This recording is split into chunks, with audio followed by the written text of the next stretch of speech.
Hello,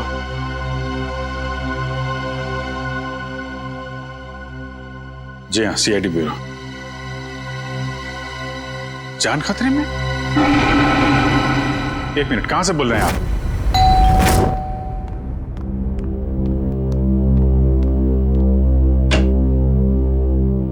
CID? जी हाँ। क्या हुआ आपकी पत्नी के साथ? सर आप बैठिए, मैं सब बताता हूँ। तुम तो कह रहे थे कि तुम्हारी पत्नी मुसीबत में। ये गलत कह रहे हैं। मैं बिल्कुल ठीक ठाक हूँ सर। तुम्हारी हिम्मत कैसे हुई मेरी पत्नी के कपड़े पहनने की? पता नहीं सर इनको क्या हो गया है, बिल्कुल बहकी बहकी सी बातें कर रहे हैं। मिस्टर राहुल, क्या मजाक है ये? अगर आपकी पत्नी ठीक ठाक है तो सीआईडी का वक्त बर्बाद करने से क्या फायदा? सर मैं सीआईडी का वक्त बर्बाद नहीं कर रहा हूँ सर। नम्रता सच में बहुत बड़ी मुसीबत में है। दरअसल कुछ घंटे पहले लगता है आ गई।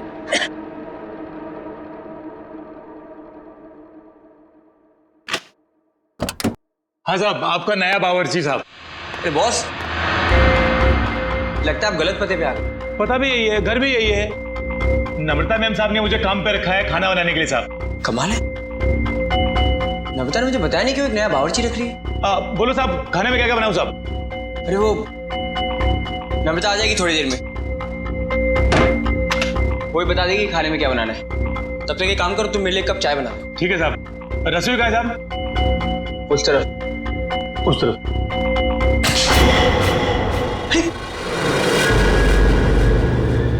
ये चाकू?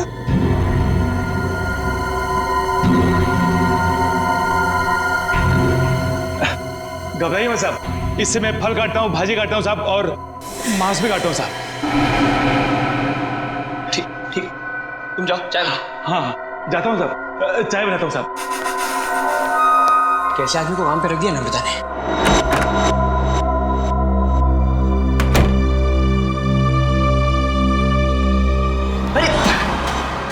क्या साहब, डर गए क्या? ऐसे अचानक सामने आ गए तो कोई भी डरेगा ही ना। ये लो साहब, आपकी कॉफी। मैंने चाय बोली थी। क्या साहब, आपने कॉफी तो मंगाया था साहब, वही लाया हूँ साहब। अरे यार मैंने चाय बोली थी। अरे कैसे बदतमीजी से बात कर रहे हो तुम? अरे एक तो गलती कर रहे हो, ऊपर से बदतमीजी से बात कर रहे हो मेरे साथ। कैसा आदमी रख दिया है। सॉरी डार्लिंग, आने में थोड़ी देरी होगी। वो मॉल में ना अच्छी सी सेल लगी है तो कुछ ज्यादा ही शॉपिंग कर ली। एक्सक्यूज मी, कौन है आप? और यूं घर में कैसे घुसे चली आ रही है? अच्छा जी, मैंने कुछ ज्यादा खर्चा कर दिया तो इसलिए तुम अपनी पत्नी से ऐसे बात करोगे? पत्नी? कौन हो तुम? और नम्रता कहाँ है? तुम्हारे सामने। अच्छा, अब समझ में आया। मेरी पत्नी ने ही कहा है ना तुम्हें मेरे साथ मजाक करने के लिए, है ना? राहुल, तुम्हें क्या हो गया? क्यों बहकी बहकी बातें कर रहे हो? बहुत हो गया ये बकवास। हाँ, कहाँ है नम्रता? मैं अभी नम्रता को फोन करता हूँ।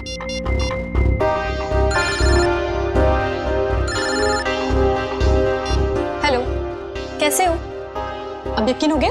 बहुत हो गया ये बकवास, बहुत हो गया मजाक। कहाँ है नम्रता? बताओ मुझे, नम्रता कहाँ है? कहाँ है नम्रता? क्या किया नम्रता के साथ? राहुल, तुम ठीक तो हो? बुखार उखार तो नहीं है? छुओ मत मुझे, हाथ मत लगाना मुझे। ये तुम्हें नम्रता ने काम पे रखा था ना? हाँ साहब। कब रखा था? कल। यहाँ और बताओ, क्या यही नम्रता है? हाँ साहब, यही तो है नम्रता मैम साहब। देखो यार, वो कुछ छोटी मोटी चाय कॉफी के बहस करे थे, तुम झूठ मत बोलो। कौन है ये? नहीं साहब, मैं सच बोल रहा हूँ, यही है नम्रता मैम साहब। सुनो बलराम, तुम ना खाने में मिर्ची थोड़ी कम डालना, साहब को तीखा पसंद नहीं है। ठीक है मैम साहब। क्या हो रहा है यार? ये कुछ तो करना पड़ेगा। क्या करूं? सीआईडी को फोन करता हूँ। सर, तो बहुत अच्छा होगा कि फ्रेडी सर साथ में नहीं है, वरना असली और नकली पत्नी के चक्कर में वो खुद चक्कर खा जाते।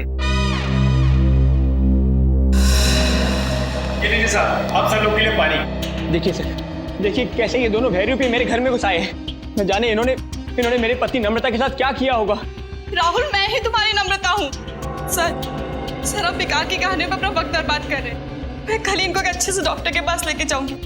माफ कीजिएगा सर, जो परेशानी आपको हमारी वजह से हुई। कोई बात नहीं, अब हम लोग यहाँ आ गए हैं तो सारा मामला समझ के ही जाएंगे। मिस्टर राहुल, आपके पास क्या सबूत है कि ये आपकी पत्नी नम्रता नहीं है? सबूत? हाँ है ना सर, मेरी पत्नी की तस्वीरें मेरे फोन में। क्या हो मिस्टर राहुल? हाँ? ये कैसे हो सकता है? इसमें मेरे और मेरी पत्नी की लगभग 100 तस्वीरें थी, अब एक भी नहीं है। याद आया सर, जब मैं नहाने गया था ना तो मैंने ये फोन इस टेबल पर रखा था। जरूर इसी ने वो फोटो डिलीट की है सर इसने। मैं कह रहा हूँ। क्या बात कर रहे हैं साहब? मैं इतना महंगा फोन कभी इस्तेमाल ही नहीं किया साहब। फोटो कैसे निकालेगा साहब? सर ये झूठ बोल रहा है सर इसी ने फोटो डिलीट की है।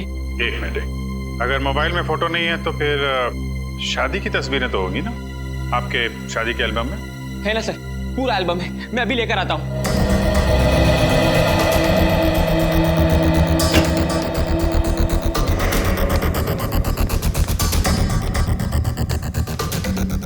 सर ये लीजिए सर, हमारी शादी का एल्बम। अब हो जाएगा दूध का दूध और पानी का पानी।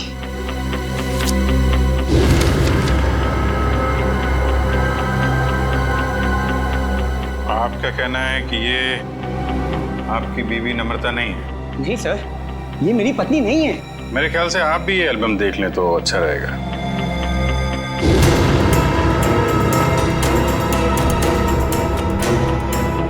ये कैसे हो सकता है सर? ये कोई बहुत बड़ी साजिश है। ये कोई साजिश है मेरे खिलाफ। जरूर इसमें मेरी पत्नी भी शामिल है। उसी ने भेजा होगा इन दोनों को। मिस्टर राहुल, कभी आप कहते हैं कि आपकी पत्नी खतरे में है, कभी आप कहते हैं कि वो आपके खिलाफ साजिश रच रही है। कहने क्या चाहते हैं आप? सर मुझे कोई खतरा नहीं है और ये कोई साजिश नहीं है। मैंने आपसे कहा ना इनकी तबीयत खराब है। तुम चुप रहो, मुंह बंद रखो अपना। एक मिनट, आप नम्रता हैं? आपके पास कोई आईडी वगैरह है? जी हाँ सर, पासपोर्ट है, पैन कार्ड है। आपको जो चाहिए मैं दिखा सकती हूँ। प्लीज। एक मिनट।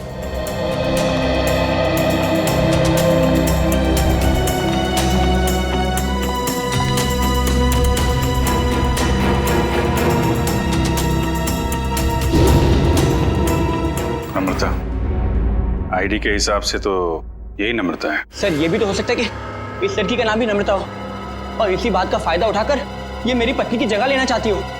सर नाम एक हो सकता है लेकिन जन्मदिन 19 अगस्त 1986।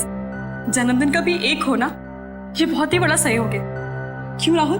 अच्छा ये बताइए कि आपकी पत्नी का जन्मदिन भी क्या इसी दिन आता है? हाँ सर, तारीख तो वही है पर ये सहयोग भी तो हो सकता है ना सर। ये संयोग है, वो संयोग है। मिस्टर राहुल, हम आपकी बात पे यकीन करें तो करें कैसे और क्यों? सर मैं सच कह रहा हूँ सर, ये झूठ बोल रही है। तुम नम्रता हो ना, तो ये बताओ कि हमारी शादी की सालगिरह कब है? बताओ ना, हमारी शादी की सालगिरह कब है? देखा सर, ये नहीं जानती है, ये झूठ बोल रही है। बताओ ना, हमारी शादी की सालगिरह कब है? 14 फरवरी। सर राहुल मुझसे बहुत प्यार करते हैं। वैलेंटाइंस डे पे गोवा में हमने शादी की थी। सर ये पूरी तैयारी कर कर आई है। इसने मेरे पत्नी से सब पहले ही पूछ लिया होगा। कोई और सवाल पूछ के देखो। हाँ, ये बताओ कि तुमने चॉकलेट कहाँ छिपाई? चॉकलेट? ये चॉकलेट का क्या चक्कर है? सर मुझे डायबिटीज है पर फिर भी मुझे चॉकलेट खाना पसंद है। इससे नम्रता अक्सर मेरी लाई हुई चॉकलेट छिपा देती है, जो बात इसे नहीं पता। अगर तुम नम्रता हो तो बताओ कि तुमने चॉकलेट कहाँ छिपाई है? बताओ, तुमने चॉकलेट कहाँ छिपाई?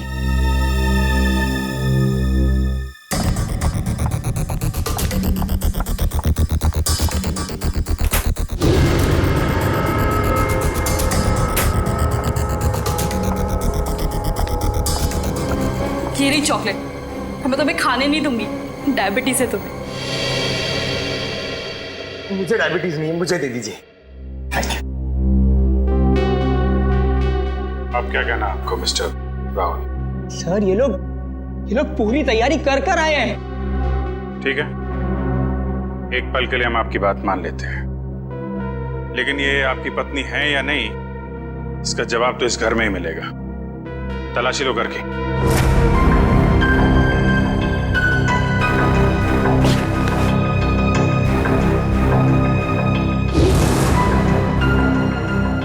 एक काम कीजिए, आप लोग अपने माता पिता को यहाँ बुलाइए, अभी पता चल जाएगा। सर मेरे माँ बाप तो दुनिया में नहीं रहे। सर मेरे भी नहीं है।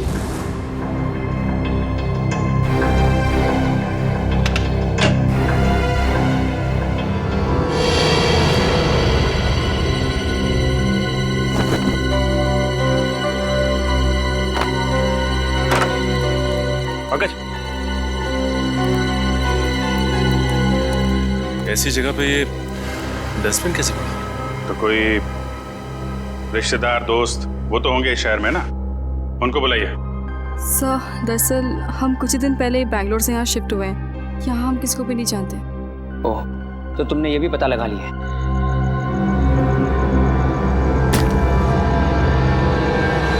सर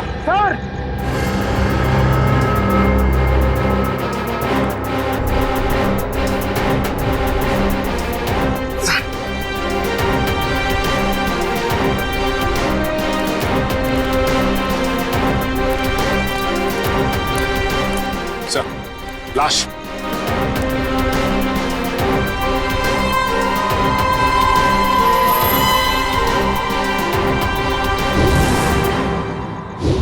सर ये लाश मेरे घर में?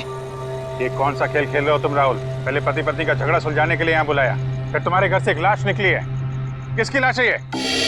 सर मुझे कुछ नहीं पता सर। सर मैं इसे जानता भी नहीं। सर मैं भी इसे नहीं जानती। तुम जानते हो?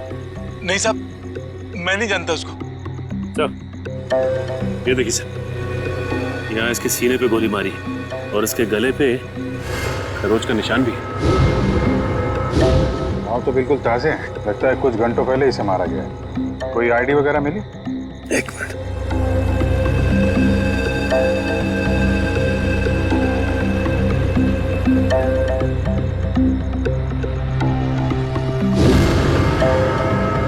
मिस्टर, इसका नाम पुलकित रॉबिन है। पुलकित रॉबिन? सर मैंने इसका नाम कहीं पढ़ा है। पढ़ा है? कहाँ पढ़ा है? अरे सर ये तो एक बहुत ही मशहूर टीवी सीरियल राइटर है सर, साउथ बहू का सीरियल। मैं देखता हूँ सर। एक टीवी सीरियल राइटर की लाश मेरे घर में? पंकज, मोबाइल पे देखो, इंटरनेट पे इस पुलकित रॉबिन की फोटो निकालो। देखो कहीं ये वही आदमी तो नहीं।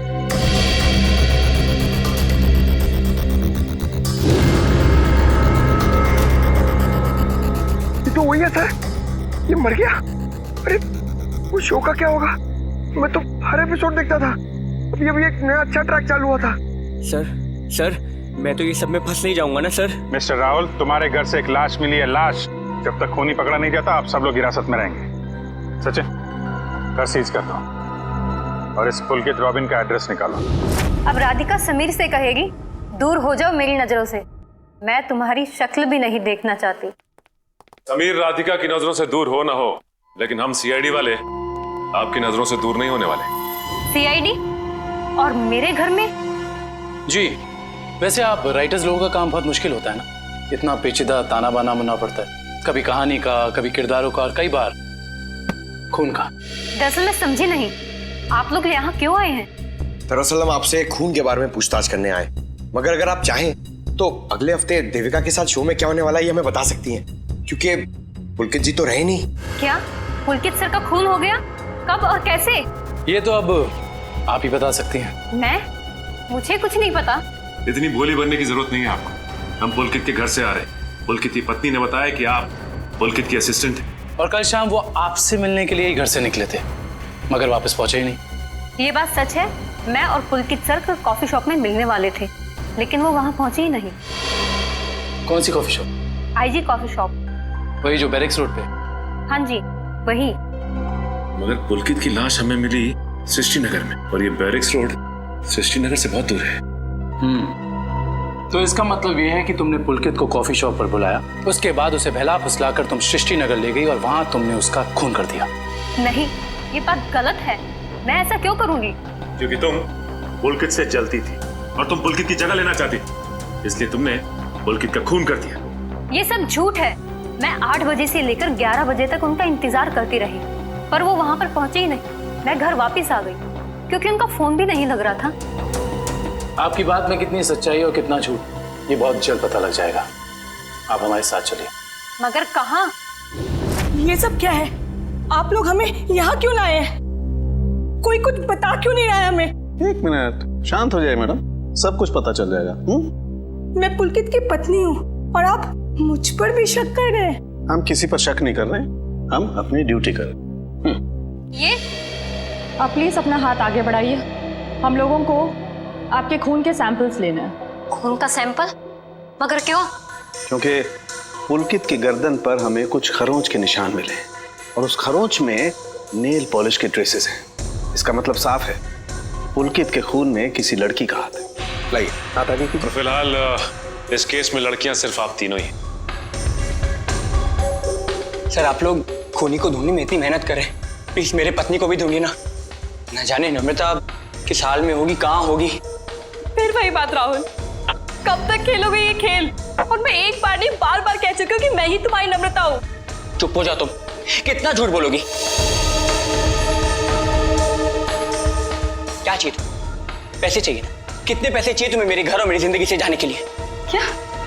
मैं और पैसे? कैसी बात कर रहे हो तुम राहुल? मिस्टर राहुल, आपके पास आपकी पत्नी का फोटो नहीं है, चेहरा तो याद है, कम से कम उनका स्केच तो बनवा सकते हैं। जी सर, जरूर। ये बाल आगे से, हाँ यहाँ से थोड़े और लंबे। सर, हमारे क्रिमिनल डेटाबेस में इस बावर्ची का कोई रिकॉर्ड नहीं है। देखा साहब, मैं बोल रहा था ना साहब, मैं एकदम निर्दोष है साहब, मुझे जाने दो ना साहब। ठीक है, तुम जा सकते हो, मगर याद रख तुम शहर से बाहर नहीं जाओगे और जब भी बुलाया जाए ब्यूरो आ जाना। ठीक है। पता नहीं किसका स्केच बनवा रहे हैं, मैं तो यहाँ बैठी हूँ। Sir okay, thank you Paresh. तो राहुल, स्केच ठीक बना? हाँ सर बिल्कुल, यही है मेरी पत्नी नम्रता। और मैं कौन हूँ? इसकी सौतन? पता नहीं सर किस लड़की का चेहरा है ये, किसका चेहरा बनवाया इन्होंने, मुझे तो समझ में नहीं आ रहा। किसकी नजर लगी है हमारी हंसती खेलती जिंदगी को? सर इसके आंसू पे मत जाइए, ये मगरमच्छ के आंसू है। ये इन्हें हथियार बना के मेरे खिलाफ इस्तेमाल करना चाहती है, मुझे फंसाना चाहती है सर। राहुल, अगर तुम्हें मेरे साथ नहीं रहना तो साफ साफ कह दो ना, मैं तुम्हें डिवोर्स दे दूंगी। पर ये सब ड्रामा करने की क्या जरूरत है? सर ये पुलकित के कॉल रिकॉर्ड्स हैं। उसने जेनिफर के साथ में शाम को 5 बजे बात की थी और ठीक 1 घंटे बाद उसे लैंडलाइन नंबर से फोन आया था सर। अच्छा, ये लैंडलाइन नंबर है किसका, कुछ पता किया? हाँ sir, Bhavesh imports and exports नाम है कंपनी का। क्या कहा आपने? Bhavesh imports and exports? हाँ, क्यों? आप इस कंपनी के बारे में जानती हैं? हाँ सर, मैं जानती हूँ। राहुल इसी कंपनी में तो काम करते हैं। आप लोग मेरी तरफ इस तरह क्यों देख रहे हैं? मैंने उसे फोन नहीं किया है सर, मैं तो उस पुलकित को जानता तक नहीं हूँ। बुधवार शाम 6 बजे तुम अपने ऑफिस में थे या नहीं? 6 बजे ठीक तरह याद तो नहीं आ रहा, पर शायद तब तक मैं ऑफिस से निकल गया था सर। देखो राहुल, शायद से तो काम नहीं चलेगा। सर अगर आप लोगों को मेरे पे विश्वास नहीं है तो आप लोग मेरे ऑफिस चल के पूछताछ कर सकते हैं। ठीक है, तो चलकर पूछताछ कर लेते हैं तुम्हारे ऑफिस में, और ये भी पता कर लेते हैं कि जो स्केच तुमने बनाया है ऐसी कोई लड़की है भी या नहीं। एक बार शर्मा जी के पास पहुंचा दीजिए, मैंने चेक कर लिया। उन्हें बोलिए टेंडर का प्रोसेस चालू था। अरे राहुल, तुम यहाँ पर इस वक्त और आज ऑफिस नहीं है? और ये लोग कौन है? सर ये लोग सीआईडी से हैं। सीआईडी? जी सर। क्या बात है, बताओ। क्या बताऊं सर, मैं एक बहुत बड़ी मुश्किल में फंस गया हूँ। कैसी मुसीबत? लाश मिली इनके घर के बैकयार्ड से। व्हाट? ये मैं क्या सुन रहा हूँ? कहीं तुम्हारा इसमें कोई हाथ तो नहीं है? नहीं सर, मेरा इसमें कोई हाथ नहीं है। मैं तो उस पुलकित रॉबिन नाम के आदमी को जानता तक नहीं जिसकी लाश मेरे घर से मिली है। मिस्टर भावेश, आप अपने जरा सारे स्टाफ को बुलाएंगे? सुमित,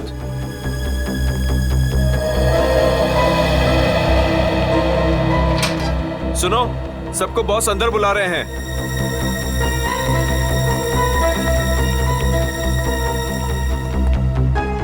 इस फोटो को देखिए, ये आदमी पुलकित है जिसकी लाश हमें राहुल के घर से मिली।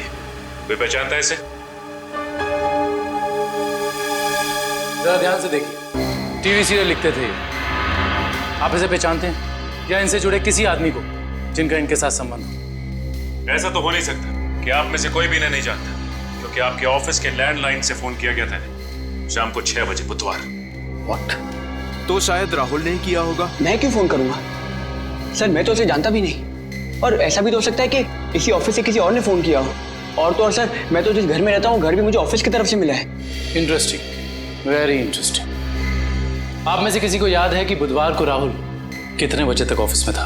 हाँ सर, 5:30 बजे तक। 5:30 बजे? और पुलकित को फोन किया गया 6 बजे।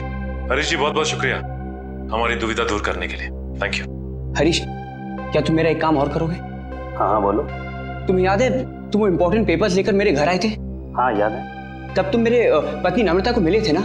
हाँ राहुल, लेकिन उस बात का इस खून से क्या लेना देना है? लेना देना है, क्योंकि एक अनजान औरत मेरे घर में घुस आई है और मेरे पत्नी होने का नाटक कर रही है। क्या तुम प्लीज उसे चल के मेरे लिए पहचान सकते हो? हाँ श्योर।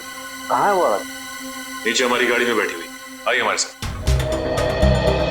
देखना सर, अब इस औरत का भांडा फूट जाएगा। धीरज रखिए, अभी पता चल जाएगा। अरे हरीश जी, कैसे हैं आप? हेलो नम्रता, मैं ठीक हूँ, तुम कैसी हो? क्या बताओ, पता नहीं राहुल को क्या हो गया है। हरीश, ये तुम क्या कह रहे हो यार? ये मेरी पत्नी नम्रता नहीं है। व्हाट? ये कैसी बात कर रहे हो राहुल? यही तो नम्रता है, तुम्हारी पत्नी, जिससे तुमने मुझे मिलवाया था। अब क्या कहना है मिस्टर राहुल आपका? है कोई जवाब आपके पास? हरीश, लगता है तुम्हारी आंखों का नंबर बढ़ गया है। जाके अपनी आंखें टेस्ट करवाओ। तुम एक ही बार मिले इसलिए शायद इसे पहचान नहीं पा रहे हो। हाँ मिस्टर राहुल, मेरे चश्मे का नंबर जरूर बढ़ गया है, लेकिन मेरी याददाश्त कमजोर नहीं हुई है। यही नम्रता है। यकीन नहीं होता ये सब में तुम भी शामिल हो। सर, मैं कह रहा हूँ पुलकित के खून में ना इसी का हाथ है। अरे ये कैसी बात कर रहे हो राहुल? तुम्हारा दिमाग खराब हो गया? सर, ये झूठ बोल रहा है। मैं ठीक कह रहा हूँ सर। राहुल, ठीक और गलत का फैसला हम लोग करेंगे, आप नहीं। सर, मैं आपको कुछ बताना चाहती हूँ। सर, कुछ साल पहले राहुल को एक मानसिक बीमारी थी और शायद उन्हें वो बीमारी वापस हो गई है। क्या? इतनी बड़ी बात तुमने हमसे छुपाई क्यों? ये भी पता कर आई हो तुम? सर, ये सच है कि मुझे बीमारी थी, पर अब मैं बिल्कुल ठीक हूँ। अब चाहे तो बैंगलोर में मेरे साइकियाट्रिस्ट से बात कर सकते हैं। हाँ सर, मैं भी वही कह रही हूँ। ये बिल्कुल ठीक हो गए थे, पर शायद इन्हें दोबारा दौड़ना पड़ रहा है। ये मुझे पहचानने से इनकार कर रहे हैं। सर, शायद इन्होंने ही पुलकित को मारा होगा। चुप हो जाओ तुम। एक तो मेरी बीवी को गायब कर दिया, ऊपर से मेरे पे झूठा इल्जाम लगा रही है। मैं ऐसे जान से मार दूंगा। पीछे हो। क्या बिगाड़ा है मैंने राहुल तुम्हारा? सर प्लीज राहुल को अपनी कस्टडी में ले लीजिए सर। देखिए ना, अपनी पत्नी को दिन दहाड़े जान से मारने की धमकी दे रहा है ये। पुलकित का खून राहुल ने किया है या किसी और ने, इसका पता तो हम लगा ही लेंगे। मगर ऐसा तो हो नहीं सकता कि पुलकित को मरते हुए किसी ने देखा या सुना ना हो। उस मोहल्ले के लोगों से पूछताछ करनी होगी। सर, आसपास के सभी घरों में हमने पूछताछ कर ली है, बस ये एक आखिरी घर बाकी है। चलो यहाँ भी पूछ के देखते हैं। संभल के।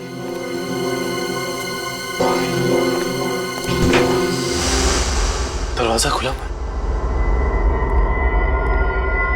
तो इस तरह से दरवाजा क्यों खुला छोड़ेगा?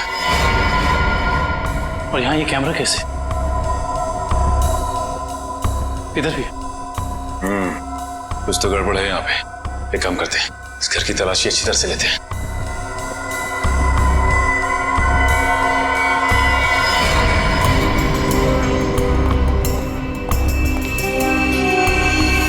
सर जल्दी आइए। ये देखिए, एक और कैमरा, 2 कंप्यूटर स्क्रीन, स्पीकर्स और हेडफोन्स। दो कंप्यूटर स्क्रीन एक साथ बाहर, और यहाँ कैमरास भी लगे। कहीं यहाँ वीडियो एडिटिंग तो नहीं चल रही? इसे ऑन करो।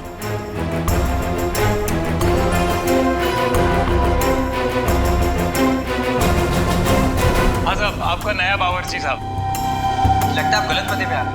नम्रता मैम ने मुझे काम पे रखा है खाना बनाने के लिए। चाय बनाता हूँ साहब। अरे जाओ ना। अभी क्या है? सॉरी डार्लिंग, आने में देर हो गई। वो मॉल में ना सेल लगी थी, तो कुछ ज्यादा ही शॉपिंग करनी। माय गॉड, कैमरा लगा के राहुल के घर पे नजर रखे हुए। क्या हुआ आपकी पत्नी के साथ? सर आप बैठिए, मैं सब बताता हूँ।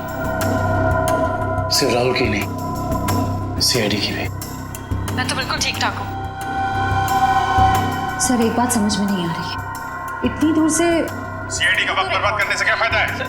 मगर ये आवाज इतनी क्लियर कैसे आ रही है? मैं भी आया। सर,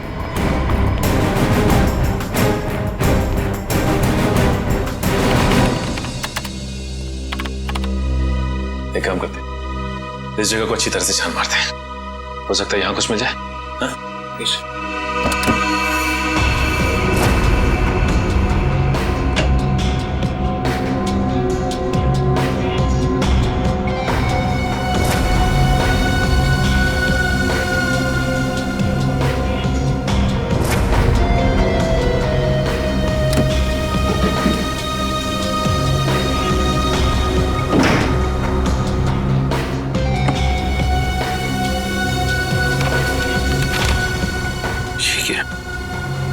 हुआ सर? ये देखो जमीन के पेपर्स, ये घर किसी गिरधारी के नाम पे है।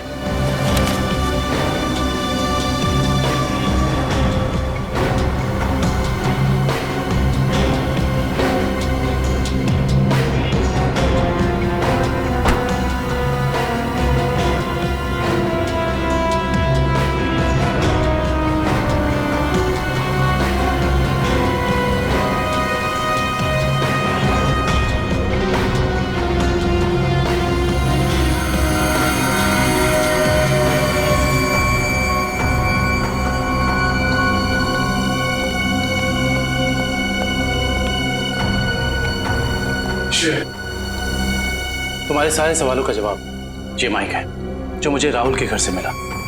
स्पीकर के अंदर छुपा के रखा हुआ था।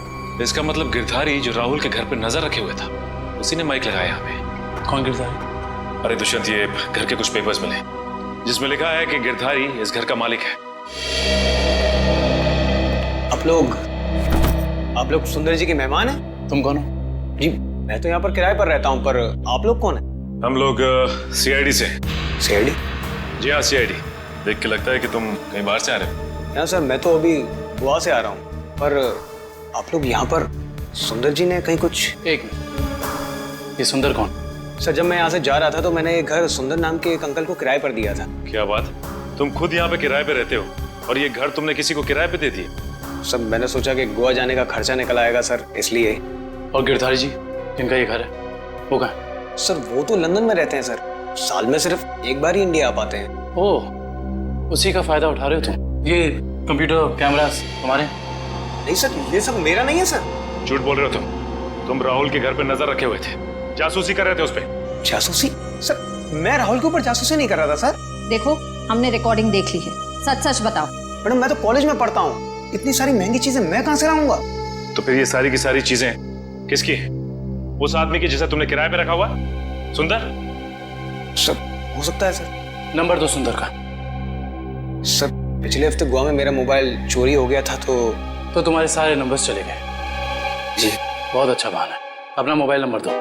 सुंदर का नंबर हम तुम्हारे मोबाइल रिकॉर्ड से निकाल लेंगे। सर सालुंके सर की डीएनए रिपोर्ट आ गई है। पुलकित के खरोचों में जो नेल पॉलिश के अंश मिले थे वो ना ही नम्रता के थे, ना ही संजना के और ना ही जेनिफर के। मतलब इस केस में कोई और औरत भी शामिल है? सर हो सकता है वो स्केच वाली औरत हो जिससे राहुल अपनी बीवी कह रहा है। हो सकता है। जब तक हमें उस औरत के बारे में कुछ पता नहीं चल जाता, कुछ कह नहीं सकते। क्या हुआ, उस नेल पेंट के बारे में कुछ पता चला क्या?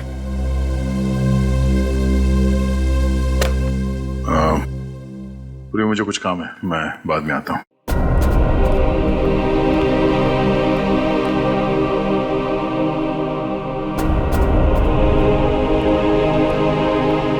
सर जतिन के फोन रिकॉर्ड्स चेक करिए।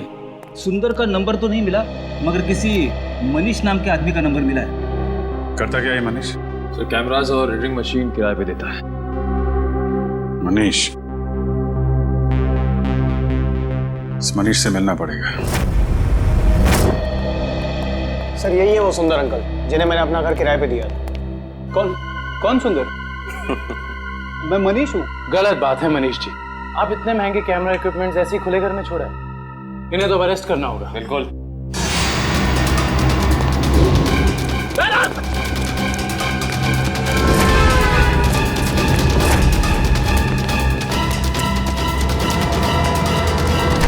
अरे रुको रुको रुको मनीष, कहाँ भाग के जा रहे हो? अभी तो तुम्हारा ऑडिशन भी बाकी है, जो शुरू होता है अब। मेरा कोई इरादा नहीं था सर, मैंने तो वही किया जो मुझसे कहा गया था करने के लिए। जिसने मेरे दुकान से कैमरा और एडिटिंग मशीन किराए पे लिया था, उसी ने मुझसे कहा था ये सब करने के लिए। जिसने तुमसे कैमरा किराए पर लिया, उसी ने तुमसे घर भी किराए पर लेने को कहा?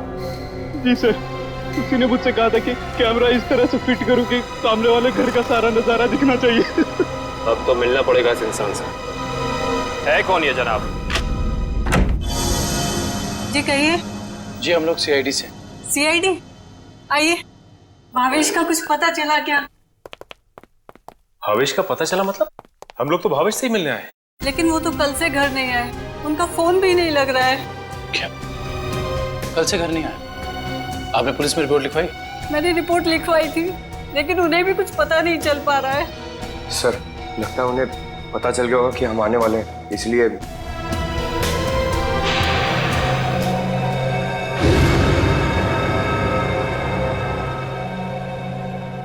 एक मिनट, क्या ये आपके पति भावेश है? जी हाँ ये केस तो और पेचीदा बनता जा रहा है। सर, मेरे पति भावेश को ढूंढ निकालिए। देखिए मैम, आप चिंता मत कीजिए, अब भावेश का नंबर दीजिए हमें। जी 197985643।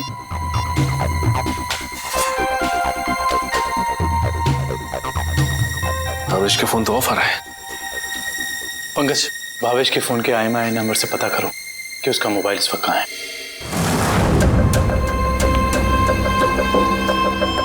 मैं आखिरी बार पूछ रही हूँ भावेश तुमसे, वो सीढ़ी तुमने कहाँ रखी है? नहीं बताऊंगा मैं मर भी जाऊँ ना तो तुम्हें भी साथ लेकर डूबूंगा, समझ गई तुम? मैं डूबू या ना डूबू, पर तुमने अपनी जिंदगी जी ली है। याद कर लो अपने भगवान को।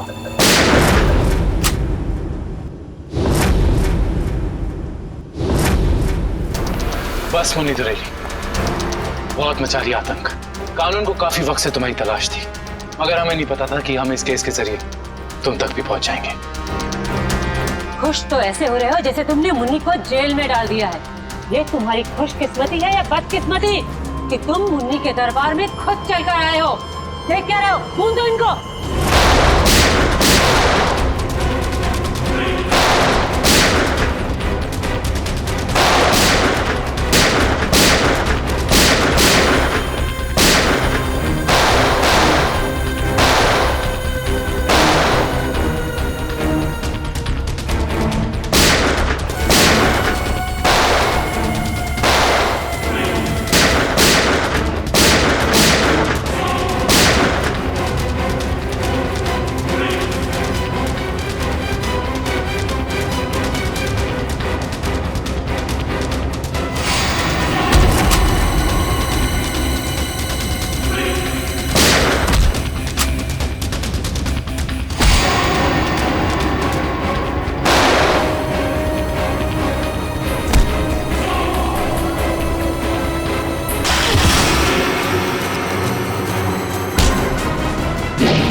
मुझे भावेश ने नम्रता को अगवा करने के लिए कहा था।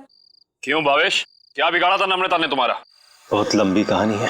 कोई बात नहीं मिस्टर भावेश, CID के पास मुजरिमों की दास्तान सुनने के लिए हमेशा वक्त रहता है। शुरू कीजिए अपनी कहानी। ये उस वक्त की बात है जब मैं शहर में नया नया आया था। टेलीविजन की दुनिया में लेखक के तौर पर नाम कमाना चाहता था।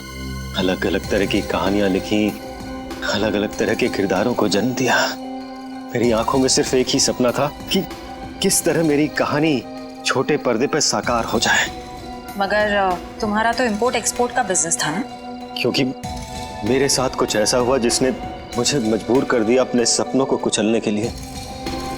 जिसके साथ मैं किराए के घर में रहता था, जिसे मैं अपना दोस्त समझता था, उसने मुझे धोखा दिया। उसने मेरी कहानी चुराई और एक चैनल में बेच दी और रातों रात अमीर बन गया।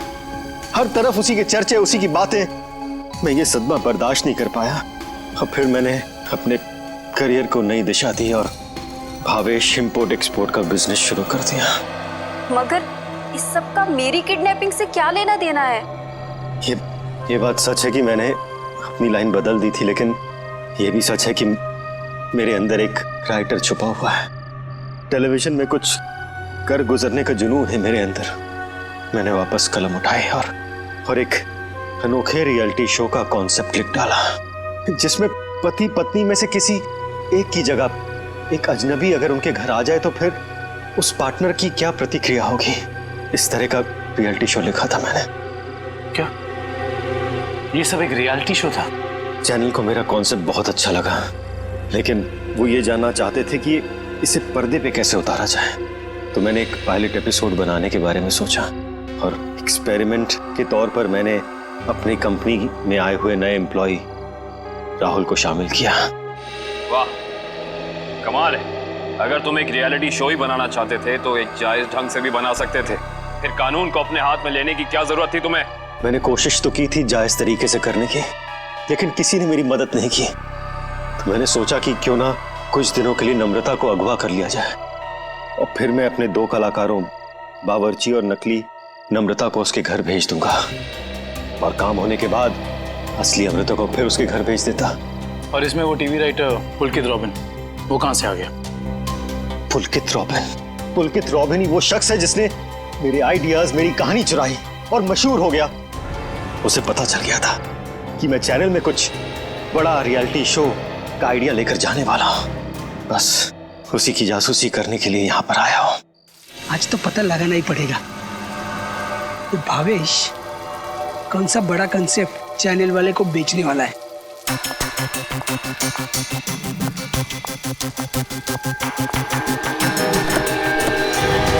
चल गाड़ी में बैठ। कौन हो तुम? मैं नहीं जाऊंगी। गाड़ी में बैठी गोली मारो। छोड़ो मुझे। क्या कर रहे हैं तुम लोग? छोड़ो उसको। क्या कर रहे हैं तुम लोग? छोड़ो।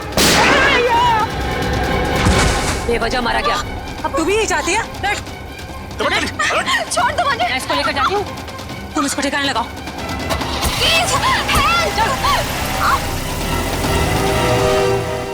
घर पहुंचकर जब मैं मेरे लगे हुए कैमरा की फुटेज देख रहा था, तब मैंने देखा कि इस मुन्नी ने पुलकित का खून कर दिया है और मेरे बने बनाए प्लान को चौपट कर दिया। मैं उसे मारना नहीं चाहती थी, वो खुद बीच में आ गया था। और जब आप लोग मेरे ऑफिस आए, तब आप लोगों को देखते ही मैं समझ गया कि अब सीआईडी से बचना नामुमकिन है। मैं बहुत घबरा गया था और उसी घबराहट में मैं यहाँ मुन्नी से मिलने आ गया।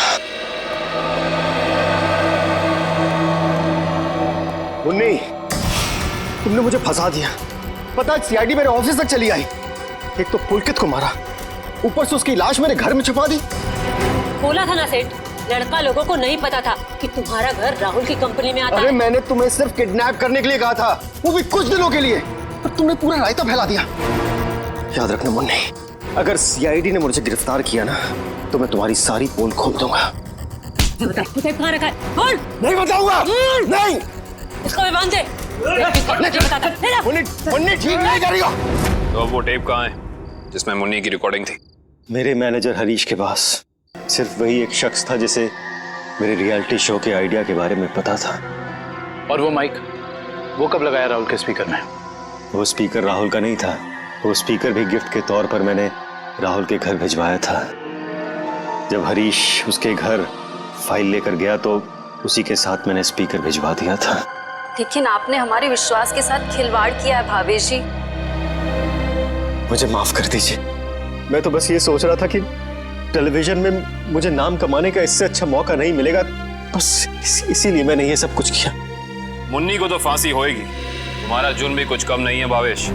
बिल्कुल, क्योंकि मिस्टर भावेश आपने एक किडनैपिंग करवाई और उस दौरान एक आदमी का खून हुआ है। आपके भविष्य का फैसला तो अब अदालत करेगी।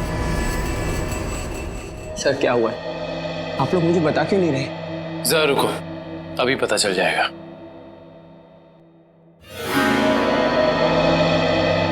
राहुल।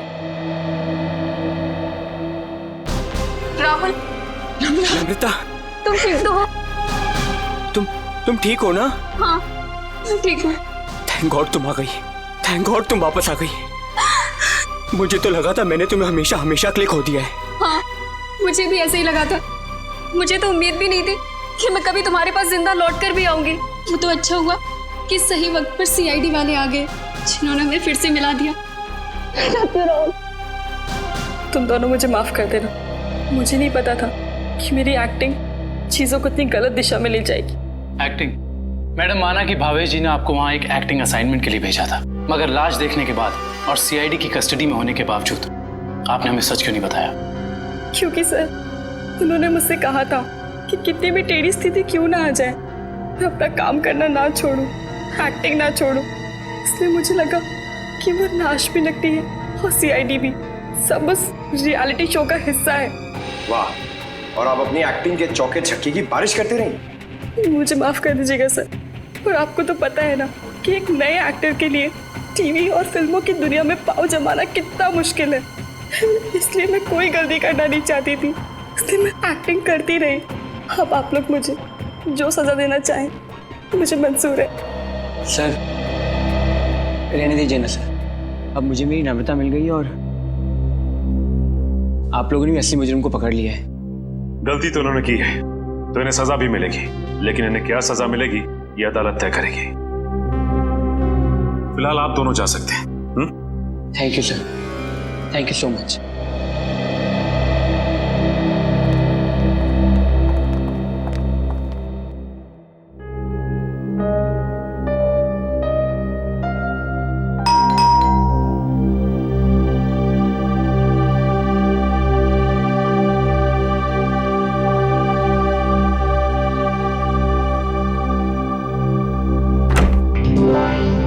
तारिका, आवा, अच्छा हुआ तुम आ गई। सब ठीक है ना अभिजीत? नहीं, इस वक्त बुलाया इसलिए पूछ रही थी। नहीं, वो एक्चुअली मुझे तुमसे कुछ जरूरी बात करनी थी। कितने परेशान लग रहे हो, क्या बात है? एक्चुअली समझ नहीं पा रहा हूँ मैं तुमसे कैसे बताऊं। मैं समझ गई, दया के बारे में ना?